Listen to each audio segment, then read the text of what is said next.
Welcome back to the Anxious to Secure podcast. Today we're talking about the most life-changing skill that nobody taught us back then growing up, back in school or anywhere else. How to process an emotion in a healthy way, like actually feeling them in your body instead of stuffing them away, spiraling or exploding on people we love. Here's the thing, when you push an emotion away, it doesn't go away, it actually stays trapped in your body. And over time, that trapped energy shows up as either chronic anxiety or burnout or muscle pain or emotional reactivity. And yes, sometimes also sabotage in other ways in your relationship.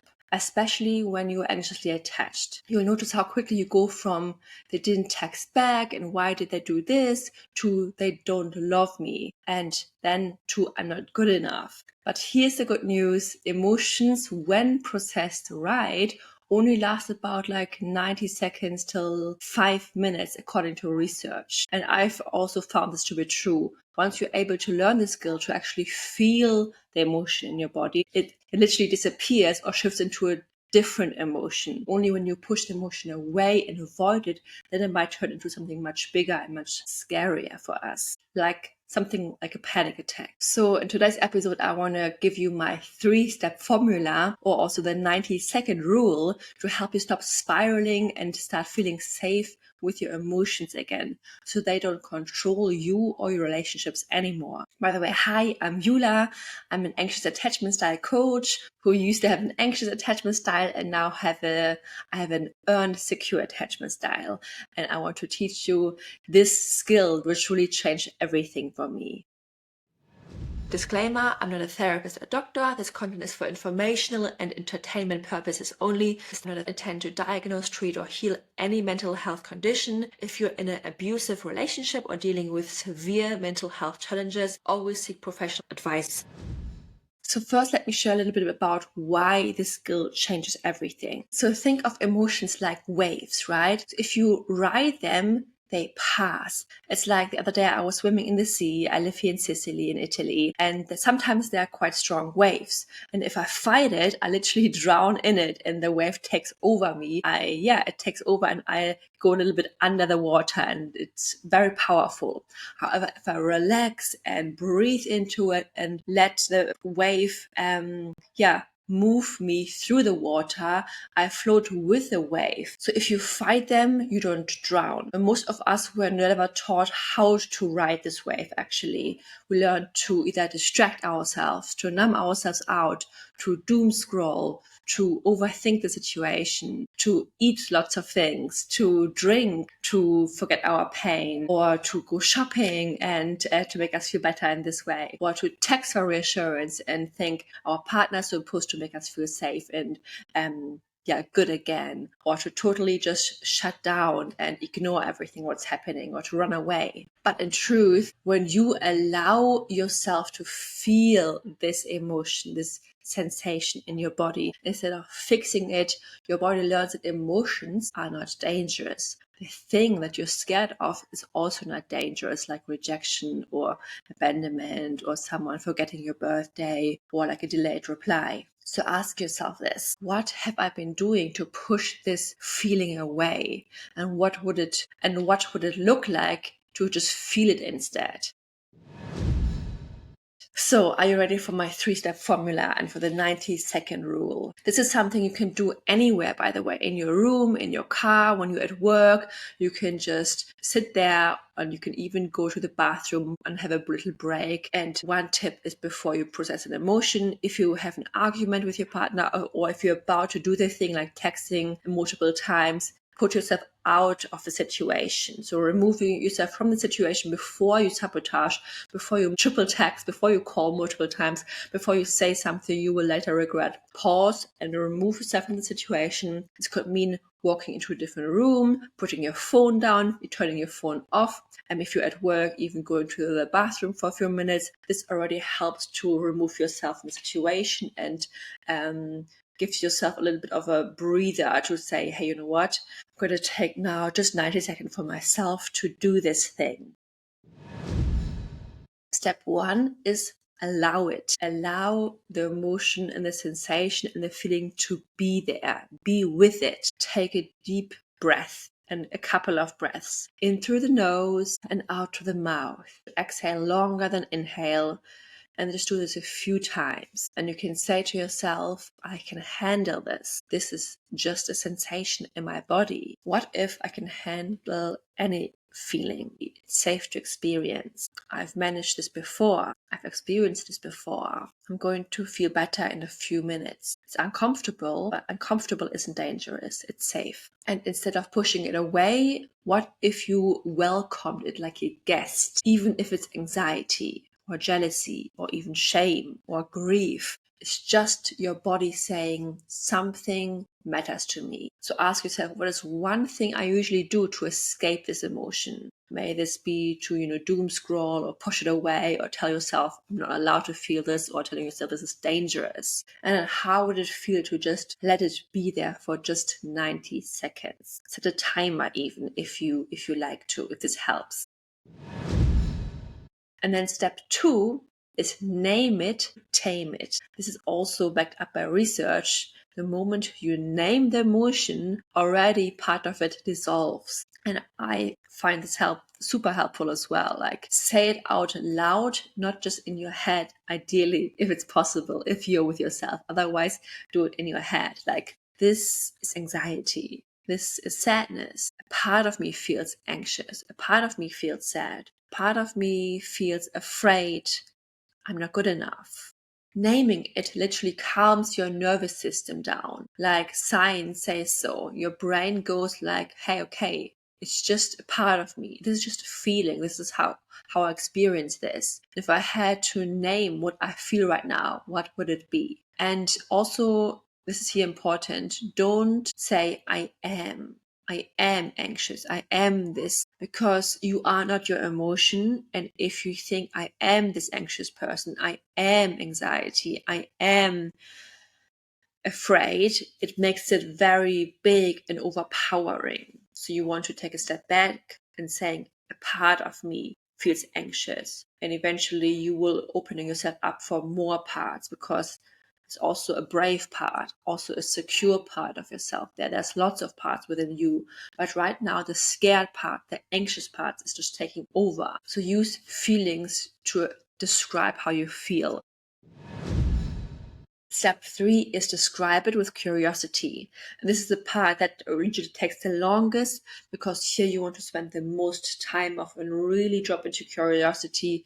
Don't skip this step. So now pretend you're a little Martian. I heard this from Brooke Castillo when she explained that you can pretend you're like little aliens, little Martian person who never heard about emotions before, and who's going to, research humans and emotions and sensations, and is figuring out, hey, what is this thing actually? Because it makes you drop into curiosity. You can also pretend just to be a researcher. Imagine you've never felt an emotion before, don't even know what humans are. So observe like a scientist and ask, where is it in my body? What does it feel like, the sensation? Is it hot? Is it cold? Is it buzzing? Is it big? Is it heavy? Is it like prickling? Is it like lots of tiny sensations? Is it one big sensation? Is it moving? Is it deactivated? Is it activated? What color is it maybe? Is it sharp? Is it soft? Is it fast? Is it slow?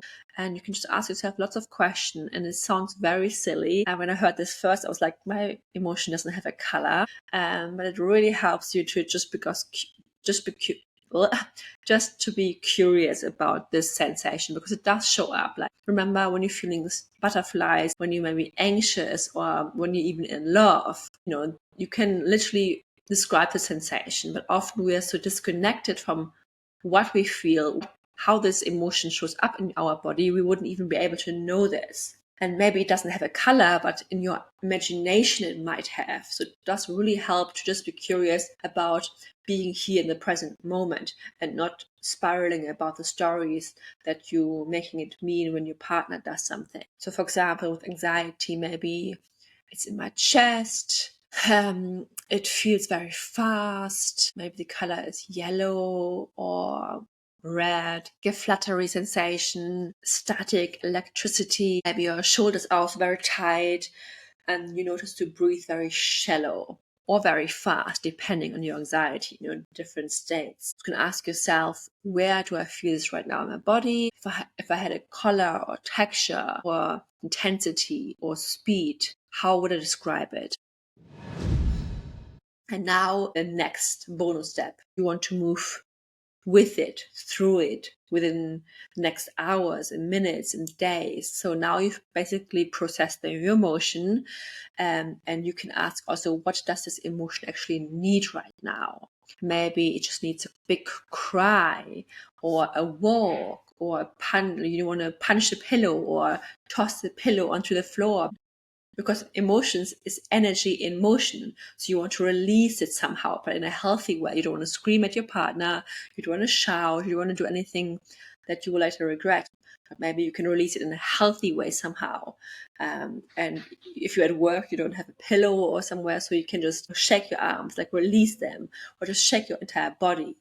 Or you just want to breathe deeper for a few more minutes. Maybe you just want to put a hand on your heart, and maybe you want to reassure yourself that everything's going to be okay, and just tell yourself you got yourself. So what is one gentle thing you can do to move through this emotion, to release more tension?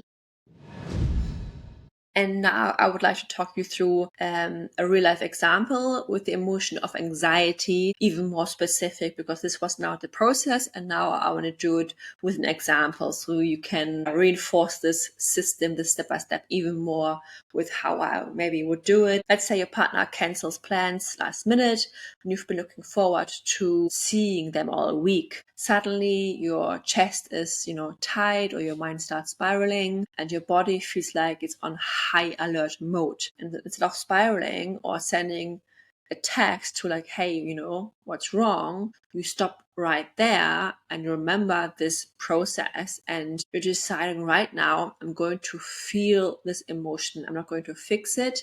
I don't have to chase my partner.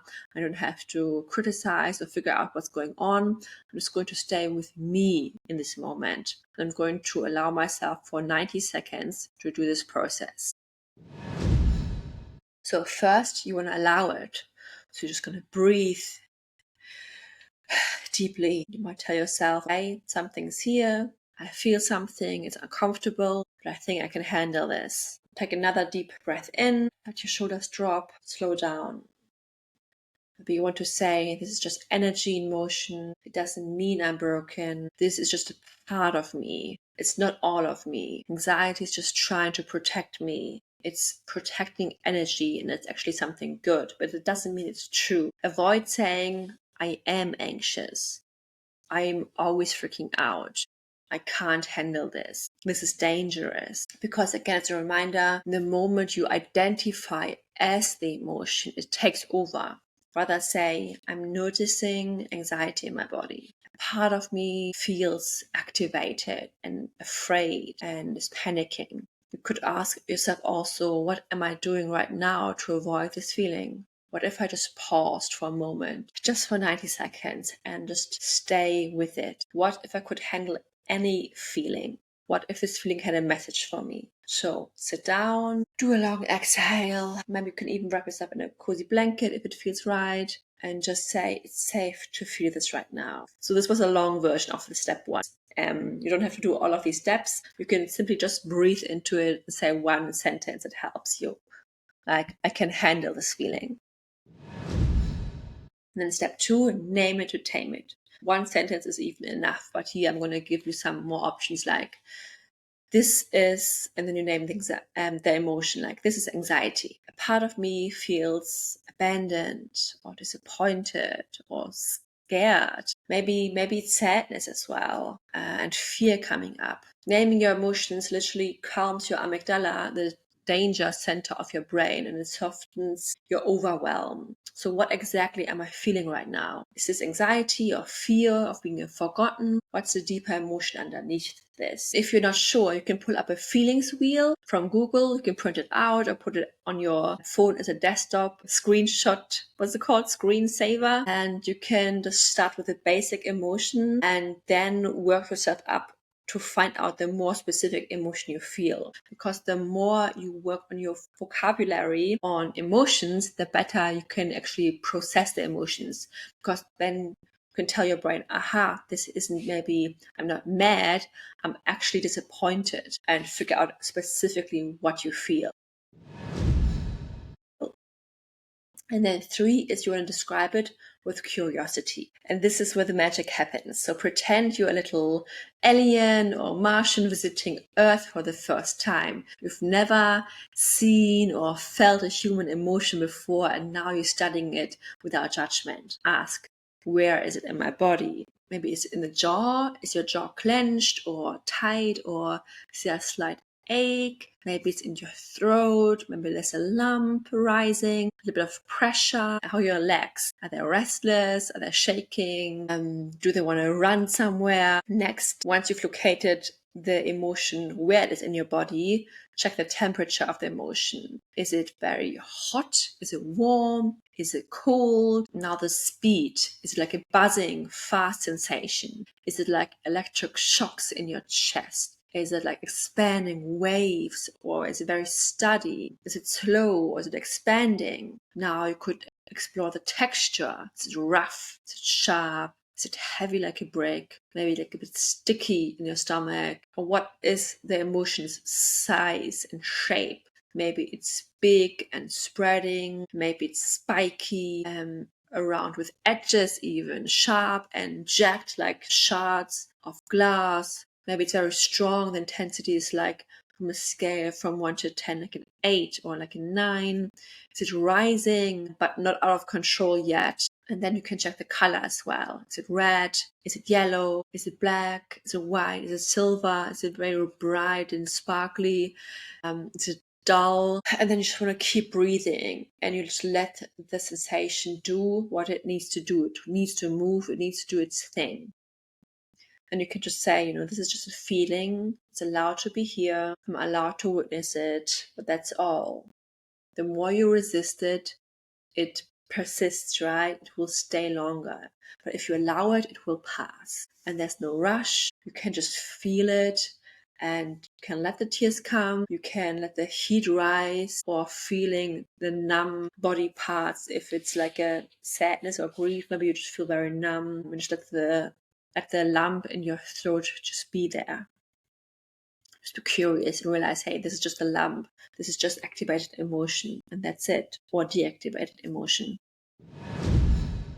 Yeah, and that's what processing emotion looks like. And it might sound extremely strange. And when I started doing this process first, I was like, I have no idea what the color is. I don't know about the texture. And I just couldn't imagine anything. However, I was able to at least name some of the emotions. I was figuring out where it was in my body over time, slowly. And eventually I figured out what kind of intensity it maybe had and how big it was. So you don't have to ask and answer all of these questions. They are just more there to guide you and help you. I still wouldn't know sometimes some of the answers to these questions. And especially the more disassociated you have been from your body and your emotions, and you've never allowed yourself to feel the emotion, the longer it will take for you to actually drop into this into this skill to do the body scan and to breathe into it and allow yourself to do this. But it's a skill. Don't be hard on yourself if it doesn't work for the first or even 5th or even 10th time. It's better if you start with micro steps at a time. And again, after this process, you can then move through it. Like once the emotion feels like it's shifting, maybe you can ask, what does this part of me need right now? Maybe you want to stretch yourself gently. Oh, I can hear my stomach rumbling. Sorry if you can hear that. Maybe you just need a brisk walk. Walking is very powerful and effective as well to regulate your emotions. Maybe you want to dance in the kitchen to, I don't know, Taylor Swift or anyone else. Punch a pillow again. Breath work, humming is very good and regulating for your nervous system. Ice packs or just, refreshing your body, having a cold shower is very powerful to regulate and reset your nervous system very fast. Like a self-hug or like a butterfly hug is something that I often do. And just remember, emotions is just energy. Energy loves movement. So you don't have to solve this feeling. Just support it with movement throughout the day. May this be just allowed to be there more or just to move with it. And over time, you'll figure out what each emotion needs. What does anger need? What does my sadness need? What does my anxiety need? And also, anxiety on one day might need something else than anxiety on another day. So this is how you go from really spiraling to self-soothing. And this is how you stop letting anxiety run your relationship and letting it not control you anymore. And this is how you start becoming the secure version who says, I can handle this feeling. It's not as dangerous. It's just a little bit uncomfortable. And we like to avoid something that is uncomfortable because our brain's main job is to keep us safe. Anything that's uncomfortable, we love to avoid. But the more you do this, you realize, hey, you know what? It stings first. It's uncomfortable, but then it's so much better than having this stuck emotion in your body and letting it turn into chronic migraines or chronic pain. And on the last note, I want to share with you that most of us think the goal is to feel better.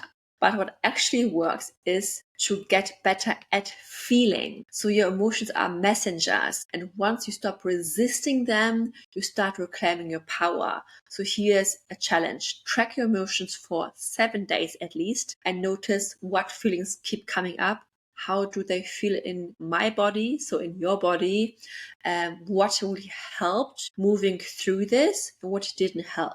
Because the better you get to know yourself and your emotions, the less you're afraid to become of them, and you will become much more in control of them and don't get so snappy and are able to ride these emotions with much more ease and build resilience as well. And you've got this. Your emotions are not too much. You learn just to be with yourself in a whole new way. And remember, if you would love some support from me, you can jump on a free call with me just to check in what the best options is. If you want any of my courses, one-on-one coaching, I have a text and talk support, which is a flexible monthly subscription where we chat daily or every other day on WhatsApp or Telegram, where you can talk through any challenges, anxiety, hiccups, after conflict, or just create a secure attachment like text by text, literally. There is no commitment. You can cancel anytime and it's really easy going. Or if you want to go all in and heal your anxious attachment style, I have a 4 and 8 month coaching container.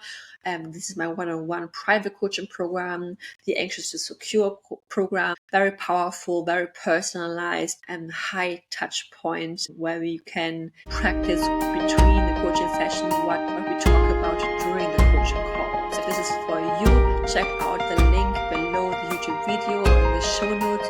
Jump on a call with me. Check out my free resources or other offers. And remember, you're not alone in this. Thank you so much for coming along on my journey. Remember, change in